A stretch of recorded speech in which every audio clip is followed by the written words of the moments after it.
What's up, everybody? It's Chris Stone with Dealcasters again, and we are going to do a quick demo to show you how this Blue Yeti Nano condenser microphone works. We're going to go through sort of the steps of how everything works and how you can make your voice sound its best with the software that they give you. So first and foremost, I'm going to sort of show you the basic functionalities.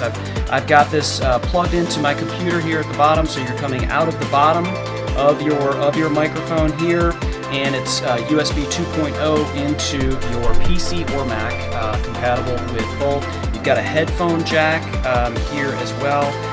This is more for your personal, for yourself personally, to be able to hear that it's not what's being recorded, just so you know. You can also come out of the bottom of that and record it as well. You can see this green ring that's here. If I were to hit this and it turns red, that means that it is muted. So if you cough, make a noise, yell at the dog, stop the dog from barking, and then click it back on, it's not going to affect your recording. Just a heads up, it is a bit of a tactile button, so there is a slight click, and this is a sensitive condenser microphone, so I would be careful as to when you're hitting that on and off, and how that's going to sound. Of course, on the back you have your directions. So this is you got two options. One is cardioid, meaning your voice speaking into the very front of this, not the top. The top is not where it's receiving. It's always in the front of the cardioid. And then the other selection is omnidirectional.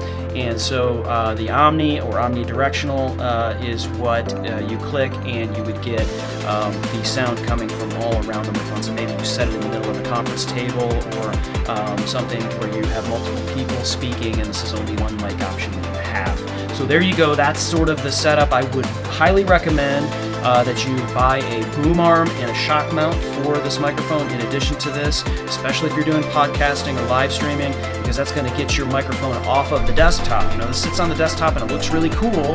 However, this tapping on your table and things like that are going to be picked up by this, because vibration is sound, and so this will be picked up by a condenser microphone. So really quickly, I'm going to now show you the software that comes with it. This is it's Sherpa software, and so now you can see that my voice is actually, and as the closer I get it to my mouth, the louder you're seeing, and you see how it's kind of going into the red as it's closer. So what you would do here is you would find a space maybe on your desk, if this is going to sit on your desk, or put it in the boom arm exactly where you want it visually. Okay, and so I'm going to set it down right in front of me. And so right in front of me, you can see now you want to set your gain. So if you think and then at this point, you probably should talk about as loud as you're going to talk. And you see sometimes it's getting into the red here, so I'm going to dial back the gain some.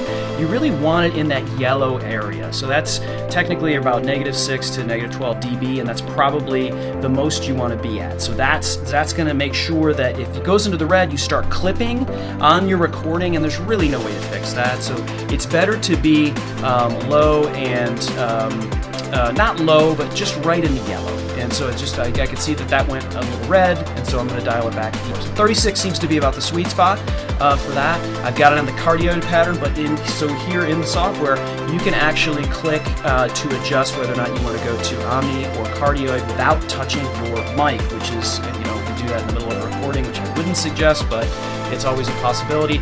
And of course, if you wanted to select the headphone level and mute your microphone. So remember how that mute button was tactile? Maybe you just want to hit the microphone and now, okay. So that's something to where you won't have that pop noise when you hit that microphone. So I hope this helps you. This is kind of a demo. We did another unboxing video that you may see here on the page.